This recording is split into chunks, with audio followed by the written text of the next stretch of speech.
So next మనకు 243T మున్సిపాలిటీలో రిజర్వేషన్ల తర్వాత ఆర్టికల్ 243U మున్సిపాలిటీల పదవీ కాలం. ఆర్టికల్ 243U మున్సిపాలిటీల పదవీ కాలం అని చెప్పేసి అంటాం.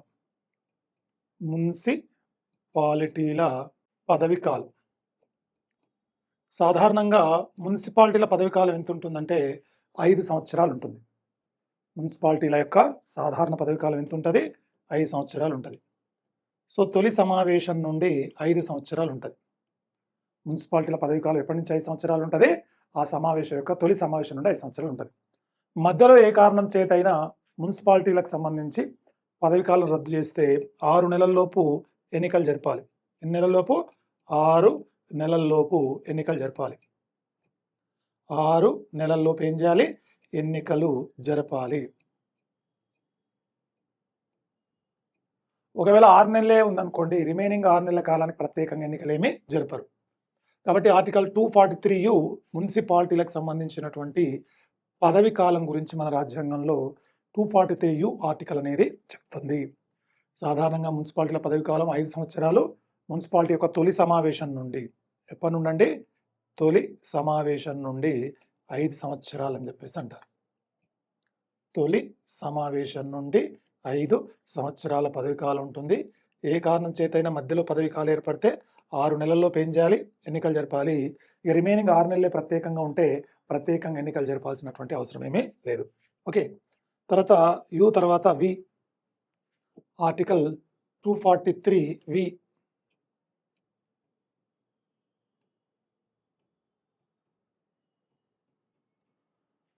అర్హతలు అనర్హతలు అని చెప్పేసి అంటాం. క్వాలిఫికేషన్స్ అండ్ డిస్క్వాలిఫికేషన్స్ అని చెప్పేసి అంటారు. అర్హతలు అనర్హతలు అని చెప్పేసి అంటాం. అర్హతలు అనర్హతలు. ఓకే, సో మరి ఒక మున్సిపాలిటీలో కార్పొరేటర్గా కానీ కౌన్సిలర్గా కానీ ఎన్నిక కావాలంటే, ఒక మున్సిపాలిటీలో కార్పొరేటర్గా కానీ కౌన్సిలర్గా కానీ ఎన్నిక కావాలంటే కనీసం ఎన్ని సంవత్సరాలు నిండి ఉండాలంటే 21 సంవత్సరాలు నిండి ఉండాలి. కనీస వయసు ఎంత ఉండాలంటే 21 సంవత్సరాలు ఉండాలి.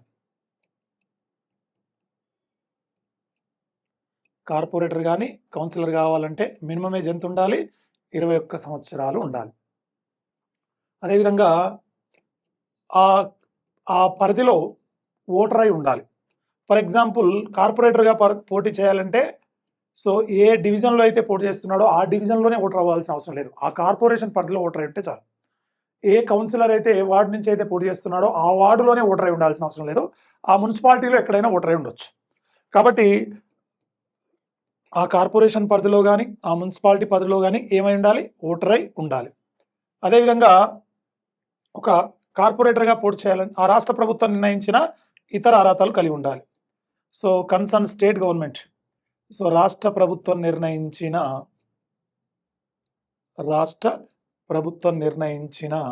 ఇతర అర్హతలు కలిగి ఉండాలి. సో రాష్ట్ర ప్రభుత్వం నిర్ణయించిన ఇతర అర్హతలు అనేవి ఏముండాలి? కలిగి ఉండాల్సినటువంటి అవసరం ఉంటుంది. అదేవిధంగా ఒక కార్పొరేటర్గా పోటీ చేయాలంటే జనరల్ అభ్యర్థికి డిపాజిట్ ఎంత ఉంటుందంటే 5,000 రూపాయలు ఉంటుంది. సో ఒక కార్పొరేటర్గా పోటీ చేయాలంటే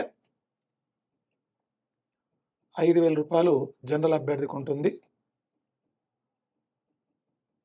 ఎస్సీ ఎస్టీలకు ఎంత ఉంటుందంటే షెడ్యూల్ కులాల వారికి, షెడ్యూల్ తెగల వారికి 2,500 రూపాయలు ఉంటుంది.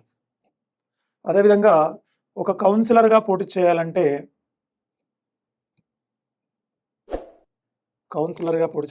జనరల్ అభ్యర్థికి 2,500 ఉంటుంది. షెడ్యూల్ కులాల వారికి, షెడ్యూల్ తెగల వారికి 1,250 రూపాయలు ఉంటుంది. ఈ డిపాజిట్ మొత్తం తిరిగి పొందాలంటే పోలై చెల్లిన ఓట్లలో 1/6 వంతు ఓట్లు ఉండాలి. ఎన్నో వంతు అంటే 1/6 వంతు ఓట్లు ఉండాలి. పోలై చెల్లిన ఓట్లు అంటే పోలై చెల్లిన ఓట్లలో 1/6 వంతు ఓట్లు రావాలి. అప్పుడే సో వారికి డిపాజిట్ అనేది తిరిగి చెల్లించడం జరుగుతుంది. సో దాన్ని డిపాజిట్ కోల్పోవడం, ధరావత్ కోల్పోవడము అని చెప్పేసి అంటాం. కాబట్టి 243V ఆర్టికల్ ఏం చెప్తుంది? అర్హతలు, క్వాలిఫికేషన్స్ అండ్ డిస్క్వాలిఫికేషన్స్ అనేది చెప్తుంది. ఒక కార్పొరేటర్గా కానీ కౌన్సిలర్గా కానీ పోటీ చేయాలంటే మినిమం ఏజ్ ఎంత ఉండాలి? 21 సంవత్సరాలు నిండి ఉండాలి. ఒక కార్పొరేటర్ కానీ కౌన్సిలర్గా కానీ పోటీ చేయాలంటే కనీస వయసు ఎంత ఉండాలి? 21 సంవత్సరాలు నిండి ఉండాల్సినటువంటి అవసరం ఉంటుంది. మినిమం 21 సంవత్సరాలు, మ్యాక్సిమం లేదు, గరిష్ట వయసు అనేది లేదు. ఎన్నేళ్ళకైనా కౌన్సిలర్గా కార్పొరేటర్గా ఏం కావచ్చు పోటీ చేయొచ్చు. అదేవిధంగా రాష్ట్ర ప్రభుత్వం నిర్ణయించిన ఇతర అర్హతలు అనేవి కలిగి ఉండాలి. ఆ పరిధిలో ఓటర్ అయి ఉండాలి. అయితే మున్సిపల్ కార్పొరేషన్లో ఏ డివిజన్ నుంచి అయితే పోటీ చేస్తున్నాడో ఆ డివిజన్లో ఓటర్ అయి ఉండాల్సిన అవసరం లేదు. ఆ మున్సిపల్ కార్పొరేషన్ పరిధిలో ఎక్కడైనా ఓటర్ అయి ఉండాలి. మున్సిపాలిటీలో కౌన్సిలర్గా పోటీ చేస్తున్నప్పుడు ఏ వార్డు నుంచి అయితే పోటీ చేస్తున్నాడో ఆ వార్డులోనే ఓటర్ అయి ఉండాల్సిన అవసరం లేదు. ఆ మున్సిపాలిటీ పరిధిలో మొత్తంలో ఎక్కడైనా ఓటర్ అయి ఉండొచ్చు. ఓకే, సో అర్హతలు అనర్హతల గురించి 243 ఆర్టికల్ చెప్తుంది. ఆ తర్వాత తర్వాత UVW 243W article 243W article 243W. So మున్సిపాలిటీలకు సంబంధించినటువంటి అధికారాలు, మున్సిపాలిటీల అధికారాలు.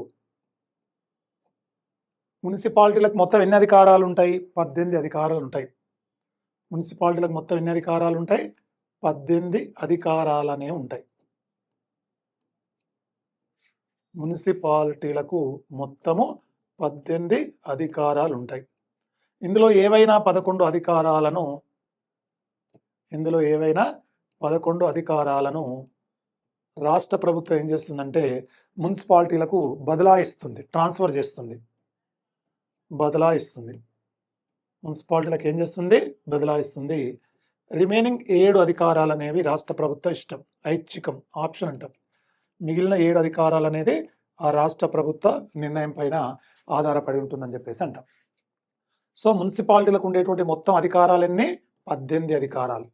అదేవిధంగా గ్రామ పంచాయతీలకు ఉండేటువంటి అధికారాలు 29 అధికారాలు.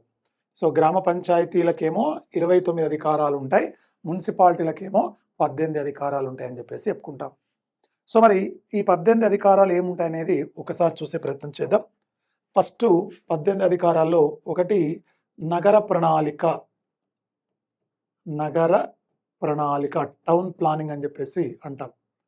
సో నగర ప్రణాళిక.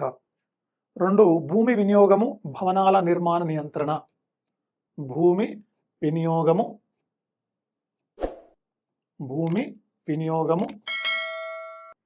భవన నిర్మాణాల నియంత్రణ.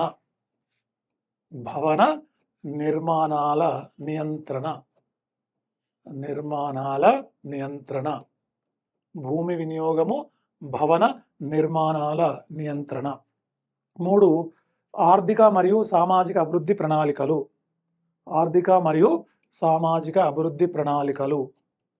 ఆర్థిక సామాజిక అభివృద్ధి ప్రణాళికలు.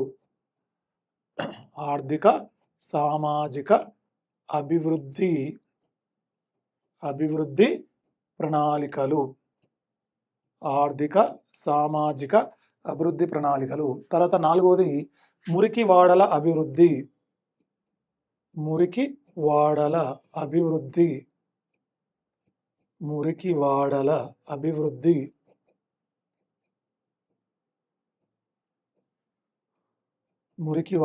అభివృద్ధి అని చెప్పేసి అంటాం. ఇంకోటి పట్టణ అడవులు మరియు పర్యావరణ పరిరక్షణ. పట్టణ అడవులు మరియు పర్యావరణ పరిరక్షణ. పట్టణ అడవులు మరియు పర్యావరణ పరిరక్షణ. పట్టణ అడవులు మరియు పర్యావరణ పరిరక్షణ. నెంబర్ 6 రహదారులు మరియు వంతెనల నిర్మాణము. రహదారులు మరియు వంతెనల నిర్మాణము.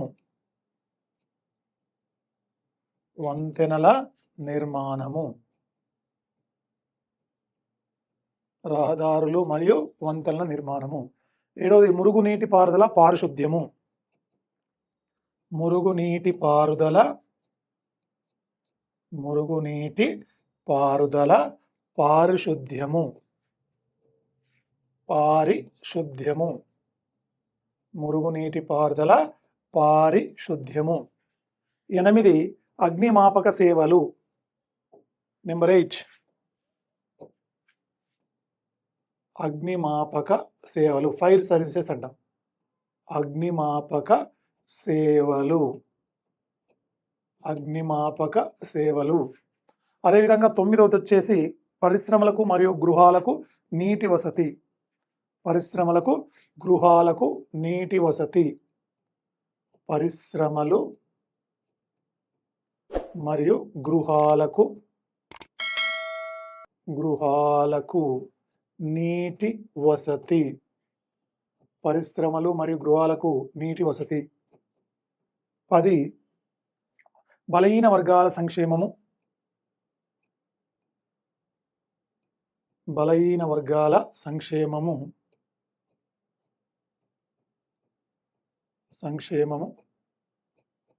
నెక్స్ట్ వీధి దీపాల నిర్వహణ మరియు పార్కుల అభివృద్ధి.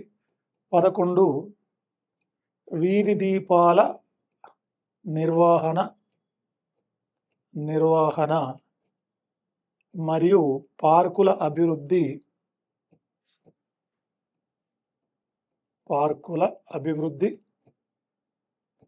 వీధి దీపాల నిర్వహణ మరియు పార్కుల అభివృద్ధి. 12 జంతు కళేబరాలపై నియంత్రణ. జంతు కళేబరాలపై నియంత్రణ.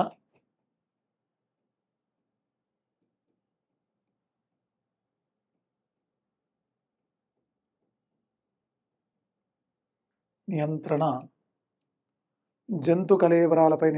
నగర దారిద్ర్య నిర్మూలన. నగర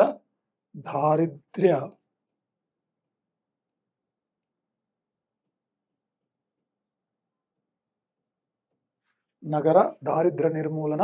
14 విద్యా మరియు సాంస్కృతిక అభివృద్ధి చర్యలు. విద్యా మరియు సాంస్కృతిక అభివృద్ధి చర్యలు. విద్య మరియు సాంస్కృతిక అభివృద్ధి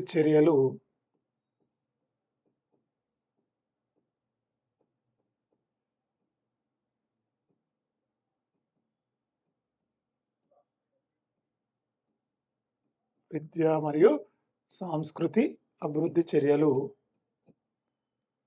15 పట్టణ మరియు పశువుల సంరక్షణ, వన్యప్రాణి సంరక్షణ అంటారు. పశువుల సంరక్షణ,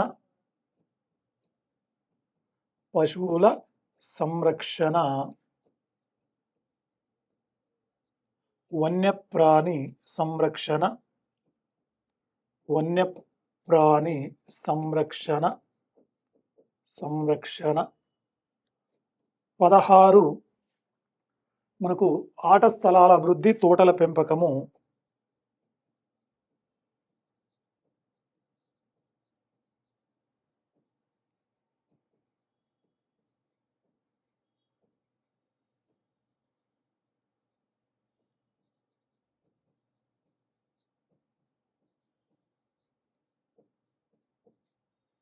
తోటల పెంపకము. 17 శ్మశాన వాటికలు.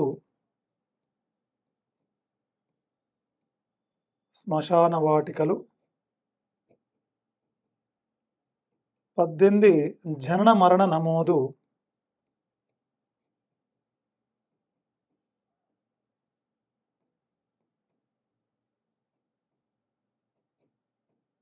ఓకే, సో మొత్తం మున్సిపాలిటీలకు ఎన్ని అధికారాలు కలవంటే 18 అధికారాలు కలవు.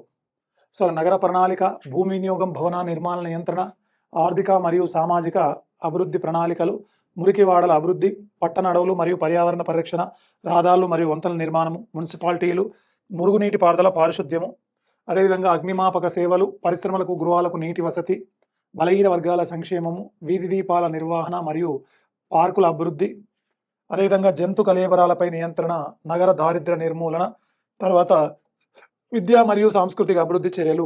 15 పశువుల సంరక్షణ, వన్యప్రాణ సంరక్షణ. 16 ఆట స్థలాల అభివృద్ధి, తోటల పెంపకము. 17 శ్మశాన వాటికలు. 18 జనన మరణ నమోదు. సో మున్సిపాలిటీలకు మొత్తం ఎన్ని అధికారాలు కలవంటే 18 అధికారాలు కలవు. Birth and death. So birth and డెత్కి సంబంధించి కూడా సో మనకు మున్సిపాలిటీలకు ఉండేటువంటి అధికారంగా మనం చెప్పుకుంటాం. సో ఇలా మున్సిపాలిటీలకు 18 అధికారాలు కలవు. ఈ 18 అధికారాల గురించి భారత రాజ్యాంగంలో 243W ఆర్టికల్లో మున్సిపాలిటీలకు ఉండేటువంటి అధికారాలకు సంబంధించి చెప్పడం జరుగుతుంది. తర్వాత ఎక్స్ 243W తర్వాత ఎక్స్ ఆర్టికల్ 243X ఏం చెప్తుందంటే పన్నులు, ట్యాక్సెస్ లేదా ఆదాయ మార్గాలు, ఇన్కమ్ సోర్సెస్. సో పన్నులు లేదా ఆదాయ మార్గాలకు సంబంధించి 243X ఆర్టికల్ చెప్తుంది. ఓకేనా?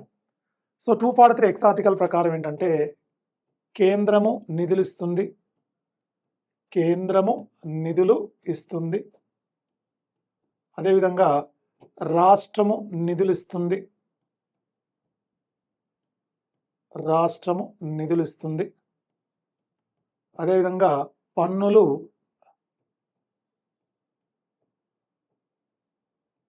నెక్స్ట్ విరాళాలు.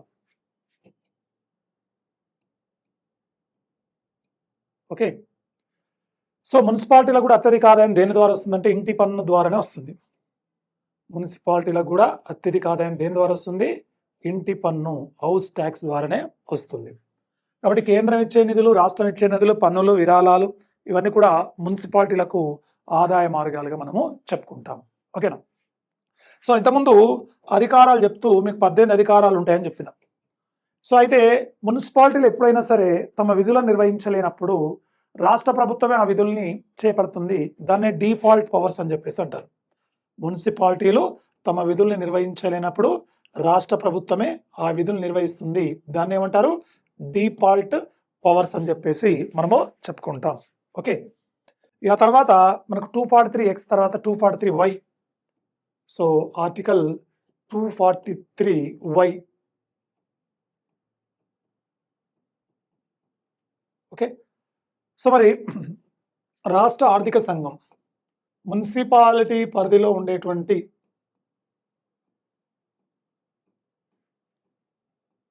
మున్సిపాలిటీలకు సంబంధించి వివిధ మున్సిపాలిటీల మధ్య ఆదాయ వనరులను పంపిణీ చేయడానికి రాష్ట్ర ప్రభుత్వం ఏం చేస్తుందంటే ఆర్థిక సంఘము. సో ఒక రాష్ట్రంలో ఆర్థిక సంఘాన్ని ఎవరు ఏర్పాటు చేస్తారంటే గవర్నర్ అని చెప్పాలి. ఒక రాష్ట్రంలో రాష్ట్ర ఆర్థిక సంఘాన్ని ఎవరు ఏర్పాటు చేస్తారు? గవర్నర్. సో ఆర్థిక సంఘం యొక్క చైర్మన్ మరియు సభ్యులను ఎవరు నియమిస్తారన్న గవర్నర్ అని చెప్పాలి. ఒక రాష్ట్ర ఆర్థిక సంఘము చైర్మన్ మరియు సభ్యులను, రాష్ట్ర ఆర్థిక సంఘము చైర్మన్ మరియు సభ్యులను ఎవరు నియమిస్తారు? గవర్నర్ నియమిస్తాడని చెప్పేసి చెప్పాలి. రాష్ట్ర ఆర్థిక సంఘము చైర్మన్ మరియు సభ్యులను ఎవరు నియమిస్తాడు? గవర్నర్ గారు నియమిస్తారు. ఆర్థిక సంఘం తన నివేదికను ఎవరికి సమర్పిస్తుందంటే గవర్నర్కి సమర్పిస్తుంది. ఆర్థిక సంఘము తన నివేదికను ఎవరికి సమర్పిస్తుందంటే గవర్నర్కి సమర్పిస్తుంది. సో ఆర్థిక సంఘం తన నివేదికను ఎవరికి సమర్పిస్తుందంటే ఏం చెప్పాలి? గవర్నర్కు సమర్పిస్తుంది. తమ రిపోర్టును గవర్నర్కి సమర్పిస్తుందని చెప్పేసి చెప్పుకుంటాం.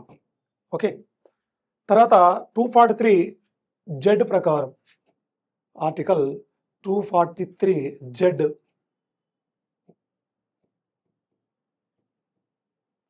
ఆడిటింగ్ మరియు అకౌంటింగ్ అనేది ఉంటుంది.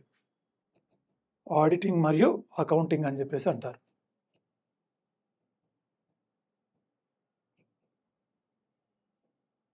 మున్సిపాలిటీలకు సంబంధించినటువంటి ఆడిటింగ్, అకౌంటింగ్ అనేది ఉంటుంది. సో ఈ మున్సిపాలిటీలకు సంబంధించినటువంటి ఆడిటింగ్ అండ్ అకౌంట్ను ఎవరు నిర్వహిస్తారంటే లోకల్ ఫండ్ ఆడిటర్లు లేదా స్టేట్ ఆడిటర్లు అనేవాళ్ళు నిర్వహిస్తారు. State auditors.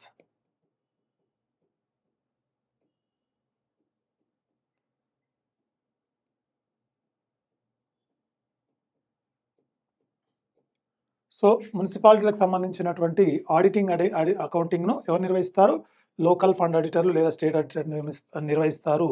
వీళ్ళని ఎవరు నియమిస్తారంటే రాష్ట్ర ప్రభుత్వం నియమిస్తుంది. వీరిని రాష్ట్ర ప్రభుత్వము రాష్ట్ర ప్రభుత్వము నియమిస్తుంది. లోకల్ ఫండ్ ఆడిటర్లను ఎవరు నియమిస్తారు? రాష్ట్ర ప్రభుత్వము నియమిస్తుంది. తర్వాత ఆర్టికల్ 243 ZA.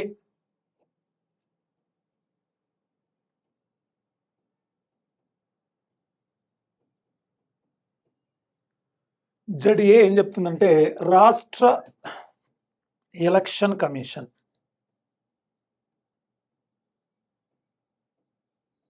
రాష్ట్ర ఎలక్షన్ కమిషన్. ఈ రాష్ట్ర ఎలక్షన్ కమిషన్ను ఎవరు నియమిస్తారంటే గవర్నర్ నియమిస్తాడండి. సో స్థానిక సంస్థల్లో పట్టణ స్థానిక సంస్థలైనటువంటి కౌన్సిలర్ కానీ, కార్పొరేటర్ కానీ, మేయర్ ఎన్నిక కానీ, డిప్యూటీ మేయర్ ఎన్నిక కానీ, చైర్మన్ ఎన్నిక కానీ, వైస్ చైర్మన్ ఎన్నిక కానీ నిర్వహించడం కోసము సో స్టేట్ గవర్నమెంట్లో గవర్నర్ గారు రాష్ట్ర ఎలక్షన్ కమిషనర్ను నియమిస్తారు. మరి రాష్ట్ర ఎలక్షన్ కమిషనరు మున్సిపాలిటీలకు సంబంధించినటువంటి councillor, corporator, mayor, deputy mayor, chairman, deputy vice చైర్మన్ల ఎన్నికలు నిర్వహించడానికి ఎలక్షన్ నోటిఫికేషన్ ఇస్తాడు, ఎన్నికలు నిర్వహిస్తాడు. అదేవిధంగా మరి రాష్ట్ర ఎలక్షన్ కమిషనర్ ఏదైనా తప్పు చేసినప్పుడు అతన్ని హైకోర్టు న్యాయమూర్తిని తొలగించిన విధంగా తొలగిస్తారు. ఒక స్టేట్ ఎలక్షన్ కమిషనర్ను ఎవరు తొలగించిన విధంగా తొలగిస్తారు? హైకోర్టు న్యాయమూర్తిని తొలగించిన విధంగా తొలగిస్తారు. ఒక రాష్ట్ర ఎలక్షన్ కమిషనర్ను హైకోర్టు న్యాయమూర్తిని తొలగించిన విధంగా హైకోర్టు న్యాయమూర్తిని తొలగించిన విధంగా తొలగిస్తారు.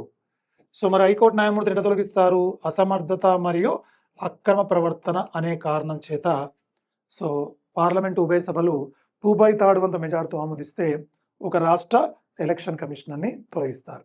ఇప్పుడు ఒక రాష్ట్ర హైకోర్టు ఆ ఎలక్షన్ కమిషనర్ని హైకోర్టు న్యాయమూర్తిని తొలగించిన విధంగా తొలగిస్తారని చెప్పేసి అంటాం. తర్వాత మనకు ఆర్టికల్ 243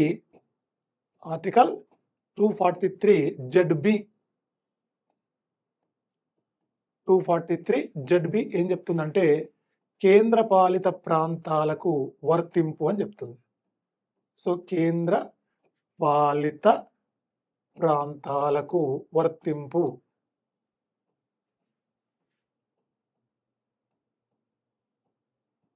కేంద్ర పాలిత ప్రాంతాలకు వర్తింపు అంటే ఏదైనా స్థానిక స్వపరిపాలన రాష్ట్ర జాబితాలో ఉంటుంది కాబట్టి రాష్ట్రాలు ఆటోమేటిక్గా చట్టాలు చేయగలుగుతాయి. కానీ ఢిల్లీ, పుదుచ్చేరి, జమ్మూ కాశ్మీర్ లాంటి శాసనసభ కలిగిన కేంద్రపాలిత ప్రాంతాలకు ఈ మున్సిపాలిటీల మీద ఏదైనా చట్టం చేయాలంటే వాటికి వర్తించే విధంగా భారత పార్లమెంట్ ఏం చేయొచ్చు? 243 ZB ఆర్టికల్ ప్రకారము వాటికి వర్తింప చేయొచ్చు. అలా వర్తింపజేసే అధికారము భారత ప్రభుత్వానికి సో మరి కేంద్ర ప్రభుత్వానికి ఉంటుందని చెప్పేసి అంటారు. సో పార్లమెంట్ ఒక చట్టం ద్వారా ఏం చేస్తుంది? అలా కేంద్ర పాలిత ప్రాంతాలకు వర్తించే విధంగా భారత పార్లమెంటు ఒక చట్టం చేస్తుంది. ఎవరు చట్టం చేస్తారంటే భారత పార్లమెంటు సో కేంద్ర పాలిత ప్రాంతాలకు వర్తించే విధంగా ఒక చట్టము చేస్తుందని చెప్పేసి చెప్పుకుంటాం. సో అదేవిధంగా 243 ZC ప్రకారము షెడ్యూల్డ్ ప్రాంతాల ఏరియాలకు సంబంధించి కొన్ని మినహాయింపు అనేది ఉంటుంది. 243 ZC ఆర్టికల్ 243 ZC అనే దానికి మినహాయింపు అనేది ఉంటుంది. అంటే షెడ్యూల్డ్ ప్రాంత ఏరియా తర్వాత ఈ యొక్క గిరిజన మండలాలు ఏవైతే ఉంటాయో వాటికి మినహాయింపు అనేది ఉంటుంది. పశ్చిమ బెంగాల్లో ఉండేటువంటి డార్జిలింగ్ ప్రాంతానికి, పశ్చిమ బెంగాల్లోని డార్జిలింగ్ ప్రాంతానికి, తర్వాత షెడ్యూల్డ్ కులాల ప్రాంతానికి ఏముంటుందంటే మినహాయింపు అనేది ఉంటుందని చెప్పేసి మనం చెప్పుకుంటాం. కాబట్టి 243 ZC ప్రకారము సో మినహాయింపు అనేది ఉంటుందని చెప్పేసి అర్థం. ఆ తర్వాత ఆర్టికల్ 243 ZD ఏం చెప్తుందంటే డిస్ట్రిక్ట్ ప్లానింగ్ కమిటీ, జిల్లా ప్రణాళిక కమిటీకి సంబంధించి చెప్తుంది. సో జిల్లా ప్రణాళిక కమిటీ, జిల్లా ప్రణాళిక కమిటీ. ఈ జిల్లా ప్రణాళిక కమిటీకి అధ్యక్షులు ఎవరు ఉంటారంటే జిల్లా పరిషత్ చైర్మన్ గారు ఉంటారు. జిల్లా ప్రణాళిక కమిటీకి జిల్లా పరిషత్ చైర్మన్ గారు అధ్యక్షులుగా ఉంటారు. జిల్లా పరిషత్ చైర్మన్ గారు అధ్యక్షులుగా ఉంటారు. అదేవిధంగా కలెక్టర్ గారు మెంబర్ సెక్రటరీగా ఉంటారు. కలెక్టరు మెంబర్ సెక్రటరీ సభా కార్యదర్శిగా ఉంటారు. మెంబర్ సెక్రటరీగా ఉంటారు. మెంబర్ సెక్రటరీగా ఉంటాడు. జిల్లా కలెక్టరు మెంబర్ సెక్రటరీగా జిల్లా ప్రణాళిక కమిటీకి ఉంటాడని చెప్పేసి అంటారు. ఈ జిల్లా ప్రణాళిక కమిటీని రాష్ట్ర శాసనసభ ఒక చట్టం ద్వారా దీన్ని నిర్మాణాన్ని ఏం చేస్తుందంటే ఏర్పాటు చేస్తుంది. సో రాష్ట్ర శాసనసభ ఒక చట్టం ద్వారా జిల్లా ప్రణాళిక కమిటీని ఏం చేస్తుంది, ఏర్పాటు చేస్తుంది. ఈ జిల్లా ప్రణాళిక కమిటీ కేంద్ర పాలిత ప్రాంతమైన ఢిల్లీకి వర్తించదు. ఏం చేయదు? ఢిల్లీకి వర్తించదు. జిల్లా ప్రణాళిక కమిటీ అనేది కేంద్ర పాలిత ప్రాంతమైన ఢిల్లీకి వర్తించదని చెప్పేసి మనం చెప్పుకుంటాం. సో కాబట్టి ఆర్టికల్ 243 ఏం చెప్తుంది? డిస్ట్రిక్ట్ ప్లానింగ్ కమిటీ అనేది చెప్పడం జరుగుతుంది. నెక్స్ట్ ఆర్టికల్ 243 ఆర్టికల్ 243 ఏం చెప్తుందంటే మనకు మెట్రోపాలిటన్ ప్లానింగ్ కమిటీ అనేది చెప్తుంది. So metropolitan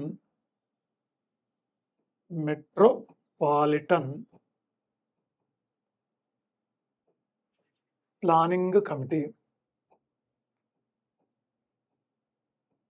metropolitan planning committee. Okay. So ఒక మెట్రోపాలిటన్ సిటీని ఏర్పాటు చేయాలంటే మినిమం జనాభా ఎంత ఉండాలి? 10 లక్షలు అని చెప్పాను. 10 lakhs పాపులేషన్ ఉండాలి. ఒక మెట్రోపాలిటన్ ప్లానింగ్ కమిటీని ఒక మెట్రోపాలిటన్ సిటీని ఏర్పాటు చేయాలంటే 10 లక్షలు ఉండాలని చెప్పిన. సో మరి ఈ మెట్రోపాలిటన్ ప్లానింగ్ కమిటీకి అధ్యక్షులుగా ఎవరు ఉంటారు అనేది మనం ఒక్కసారి చూస్తే, ఓకేనా, మేయర్ దీనికి చైర్మన్గా ఉంటారు. మెట్రోపాలిటన్ ప్లానింగ్ కమిటీ చైర్మన్గా ఎవరు ఉంటారు? మేయర్ ఉంటారు. అదేవిధంగా మనకు మున్సిపల్ కమిషనర్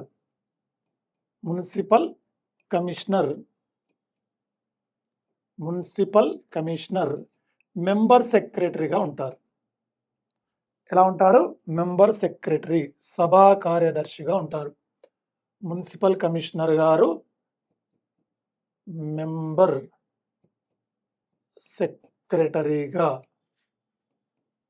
సెక్రటరీగా ఉంటారు. ఓకే. సో భారతదేశంలో మొట్టమొదటి మెట్రోపాలిటన్ సిటీ ఏదంటే కలకత్తా అండి. ద ఫస్ట్ మెట్రోపాలిటన్ సిటీ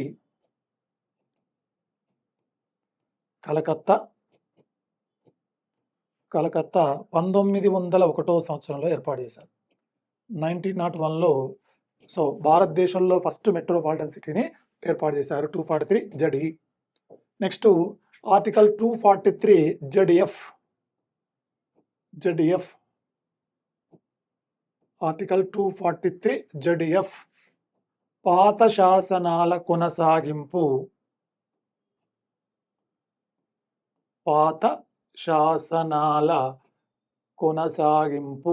ఏదైనా ఒక చట్టం చేస్తే 1 year పాటు పాత చట్టమే అమల్లో ఉంటుంది. కొత్త చట్టం వచ్చేంత వరకు పాత చట్టమే అమల్లో ఉంటుంది. అదే 243 పాత శాసనాల కొనసాగింపు. Next article 243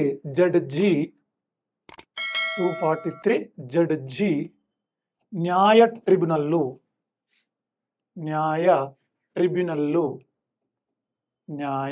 ట్రిబ్యునల్లు. సో ఏదైనా మున్సిపాలిటీలో ఎన్నికల వివాదం ఏర్పడితే ఆ ఎన్నికల వివాదాలు పరిష్కరించడానికి రాష్ట్ర ప్రభుత్వం ఏం చేస్తుంది? ప్రత్యేకంగా కోర్టులను ఏర్పాటు చేస్తుంది. సో ఆంధ్రప్రదేశ్లో మున్సిప్ కోర్టులు కావచ్చు, ఏపీలో మున్సిప్ కోర్టులు, అదేవిధంగా తెలంగాణలో అప్పిలేటు ట్రిబ్యునల్స్ అని చెప్పేసి అంటారు. ఏమంటారు? తెలంగాణలో అప్పిలేటు ట్రిబ్యునల్స్ అనేవి ఏర్పాటు చేయబడ్డాయి. కాబట్టి ఈ యొక్క స్థానిక సంస్థలు, అది గ్రామ పంచాయతీలు కావచ్చు, మున్సిపాలిటీలు కావచ్చు, ఎన్నికల వివాదాలను ఏర్పాటు చేయడానికి రాష్ట్ర ప్రభుత్వం ఏం చేస్తాయి?